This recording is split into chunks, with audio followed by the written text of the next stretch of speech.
Good morning, good afternoon, good evening, whatever time it is, and wherever you happen to be right now. I'm Mike Voories, and this is the Business Resources One podcast.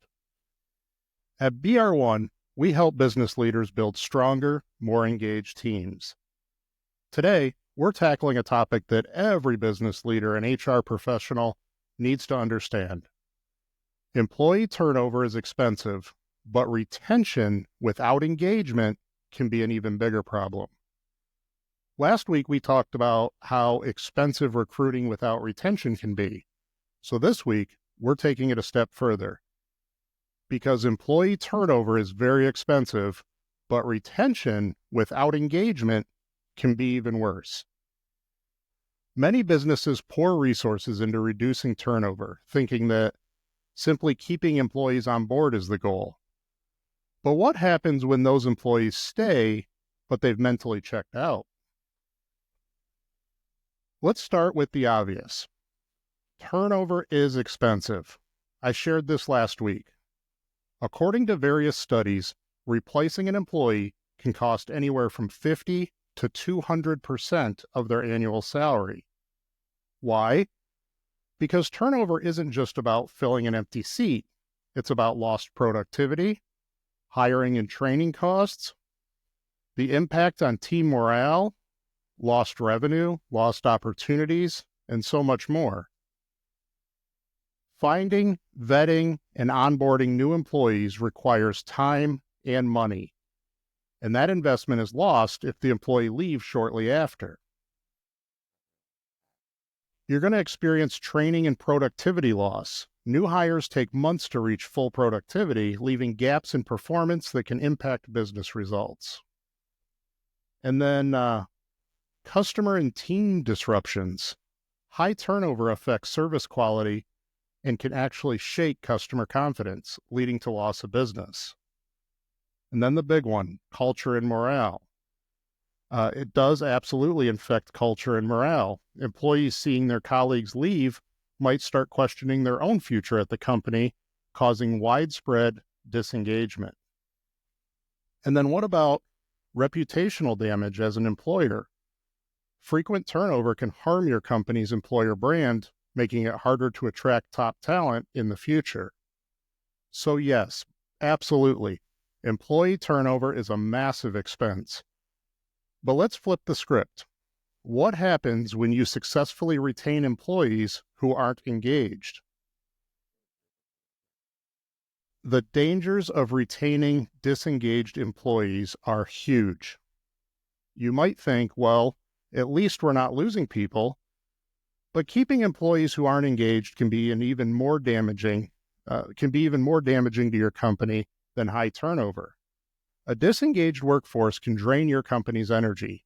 It can slow down innovation and negatively impact customer satisfaction.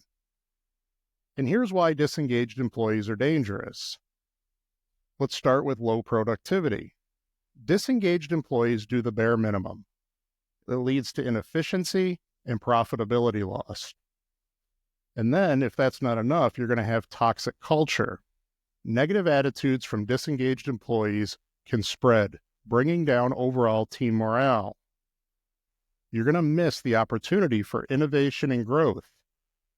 Because engaged employees drive improvements and bring new ideas, but disengaged employees tend to stick to the status quo. Your customer experience is going to suffer. If employees don't care about their work, that lack of enthusiasm will be felt by customers, leading to dissatisfaction and decreased loyalty. What about increased workplace conflict? Disengaged employees are more likely to clash with colleagues, leading to unnecessary workplace drama. Think about it. If you had to choose between a constantly rotating door of employees or a workforce that physically present but mentally absent, which is the bigger risk? Well, fortunately, it doesn't have to be an either-or situation. You can retain employees while also keeping them engaged. So how do we do that? How do we retain and engage employees? So what's the solution, right? It's not just about keeping employees, it's about keeping them engaged and invested in their work. So here are 4 key strategies to make that happen. Number 1, give employees a purpose.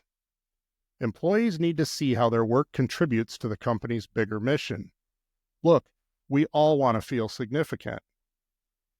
Recognize and communicate their impact regularly. Employees should understand how their daily tasks make a difference. Align individual goals with company objectives to create a sense of ownership and accountability. Number 2, invest in growth and development. You're going to want to offer training, mentorship, and career advancement opportunities. Employees who see a future at your company are more likely to stay engaged. Create personalized development plans to help employees map out their career trajectories. Support continuous learning by providing access to training or education courses, workshops, networking opportunities, that sort of thing. Number 3, let's foster a culture of recognition and connection. We want to make employees feel valued with frequent feedback, appreciation, and even incentives. Encourage collaboration and team building to create a sense of community and a shared purpose. What if you host regular check-ins to ensure employees feel heard and supported? Number 4, provide autonomy and flexibility. Empower your employees to make decisions about their work, which increases their sense of ownership. Offer flexible arrangements where possible, as work-life balance can play a significant role in engagement. Trust your employees to manage their responsibilities without micromanagement. Look, at the end of the day, employees want to feel valued. They want to feel challenged and part of something bigger. That's how you create a workplace where people don't just stay, but they actually want to contribute and grow with your company. To wrap up, reducing turnover should absolutely be a priority, but retention without engagement is like keeping a car that won't start. You need both elements, keeping your employees and ensuring they're motivated to perform at their best. Otherwise, you risk paying the price of a disengaged workforce, which can be even more costly than employee turnover. So what are you doing to keep your employees engaged? I'd love to hear your thoughts. Connect with me on LinkedIn, or maybe shoot me a message. And if you found today's episode helpful, please share it with a colleague or a friend or someone you don't even like, I don't care, and leave us a review. It really helps us reach more business leaders like yourself who can benefit from our content. And if you haven't subscribed yet to the podcast, please do. The Business Resources One podcast is available wherever you enjoy content. The Business Resources One podcast is short, right to the point, and we share new episodes every week to help business leaders. Until next time, keep building stronger teams and better businesses.